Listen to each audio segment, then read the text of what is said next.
This is BAWLER. Hello, I have prepared an important and interesting video for you.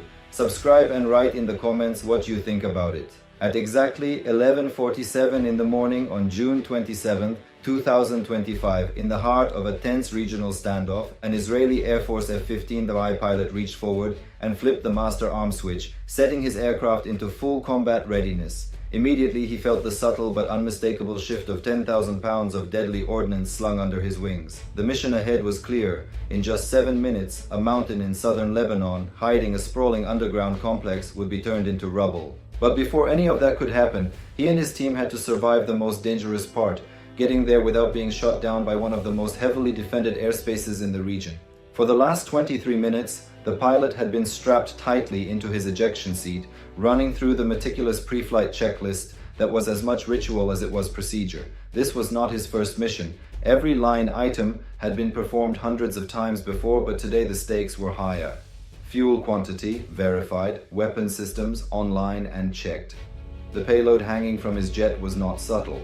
2 massive GBU-28 bunker buster bombs, each weighing 5,000 pounds. These were the heaviest conventional bombs in Israel's arsenal, designed for one job: obliterating fortified underground facilities, including hardened bunkers carved deep into mountainsides. Nothing else in their inventory could match this destructive potential. Behind him sat his Weapons Systems Officer, or WSO, eyes locked on the sophisticated APG-70Y radar display, running diagnostics and system checks. Their assigned target was Beaufort Ridge, a strategic site Israeli surveillance had been watching for 6 months. Despite the ceasefire agreement signed the previous November, satellite images had shown consistent construction activity. Convoys of dump trucks had been observed arriving empty and leaving full, day after day, week after week, an unmistakable sign that tunnels were being dug into the mountain. The target was no mystery. The challenge lay in reaching it. At 11:48, the control tower cleared the flight for takeoff. The formation leader pushed the throttles forward to full military power. The twin Pratt & Whitney F-100 PW229 engines roared, generating a combined 58,000 pounds of thrust. At maximum takeoff weight, the F-15I was sluggish, a freight train with wings, but unstoppable once it built up speed.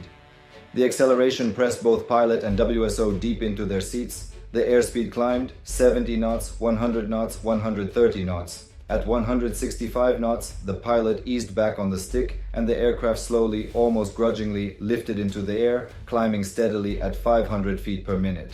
His wingman followed exactly 15 seconds later, with the second pair launching at identical intervals. By 11:50, all 4 F-15Es were airborne and turning northwest, climbing toward the Mediterranean. The flight plan was deliberately indirect. A direct route to Lebanon would be barely 40 miles, but they would instead head out over the sea, climb to 35,000 feet, then hook north before turning east toward the target. This added 20 minutes to the mission, but kept them well outside Syrian radar coverage and away from Russian naval vessels in the region that could relay their position to Lebanese defenses. At 11:52, the formation crossed the Israeli coastline near Netanya. The pilots switched to autopilot for the climb, freeing them to focus on configuring their weapons. Each GBU-28 needed to be individually programmed with precise target coordinates, fuse delays, and approach angles for maximum effect. The WSOs in the rear seats worked quickly but methodically, entering data while scanning their radar warning receivers for any sign that enemy air defense systems had detected them. The GBU-28 was not a standoff weapon. Its destructive potential came from the physics of gravity. To achieve the velocity needed to punch through hundreds of feet of rock and concrete, it had to be dropped from high altitude and relatively close to the target. That meant getting into the danger zone. By 11:54, the aircraft were passing through 25,000 feet. The formation spread out to combat spacing: 500 meters laterally between jets, 1,000 meters from lead to trail. 6 minutes later, they would turn toward Lebanon. 12 minutes later, the mountain would be gone. But first, they had to blind the radar network between their position and Damascus. At 11:55, reaching 35,000 feet, the formation banked sharply right to a heading of 090 degrees. The Mediterranean shimmered far below, but the pilots were focused entirely on their radar warning receivers. Almost immediately, threat symbols began appearing. The first came from a Lebanese P-18 spoon-rest radar near Tyre, an aging but still capable VHF band system known to every Israeli pilot. In theory, these older radars were less vulnerable to stealth and electronic warfare, but in theory, meant little against Israel's advanced Alizra SPS-2110 jamming suites. The formation leader's voice came over the radio. "Lightning flight, music on!" Simultaneously, all 4 aircraft activated their electronic warfare systems. The DRFM, digital radio frequency memory technology inside, recorded enemy radar pulses, altered them, and sent them back in deceptive patterns.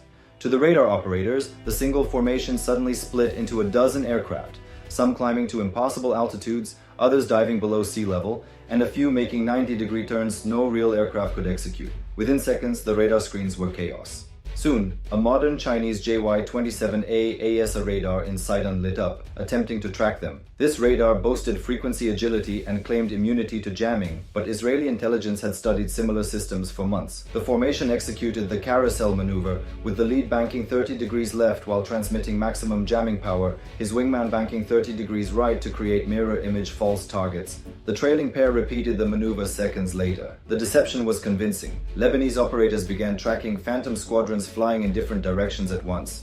By 12:03, the formation reached the initial point, the start of the attack run. They abandoned deception for raw speed, descending at a 15-degree angle. Airspeed built rapidly, 450 knots, 500 knots, 550. Every radar within 100 miles lit them up, but it was too late. At 12:04, the formation thundered over the Litani River at 28,000 feet. Beaufort Ridge loomed ahead, outwardly just another hillside, but hiding an extensive tunnel network. The pilots armed their weapons, set release modes to auto, and the WSOs brought their lantern targeting pods to bear. These pods provided infrared imagery and laser designation, guiding the bombs to within a meter of their aim points. The lead adjusted his approach to ensure a perpendicular strike to the tunnels, maximizing penetration. In the final 60 seconds, turbulence buffeted the formation, but they held steady. Infrared sensors revealed heat plumes from ventilation shafts and generators, poor insulation that betrayed the underground facility's position.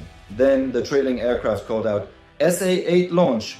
Bearing 185, a missile arced up from 15 kilometers away. The formation broke left hard, pulling 6 Gs and deploying chaff and flares.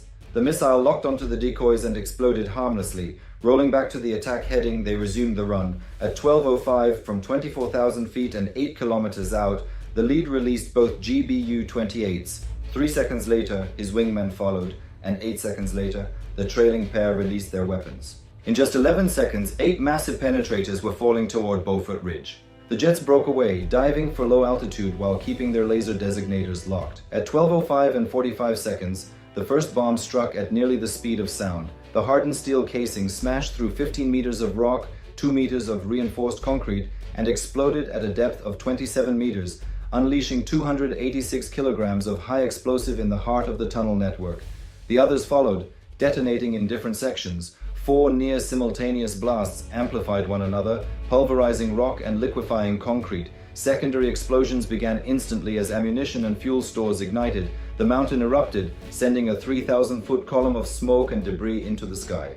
The entire north face of Beaufort Ridge collapsed, exposing the shattered tunnels. 6 months of construction and millions of dollars in weaponry were gone in under 2 minutes. The lead WSO reported calmly, "Good effects on target," as the lantern pods recorded the smoking ruins, a once secret fortress reduced to rubble.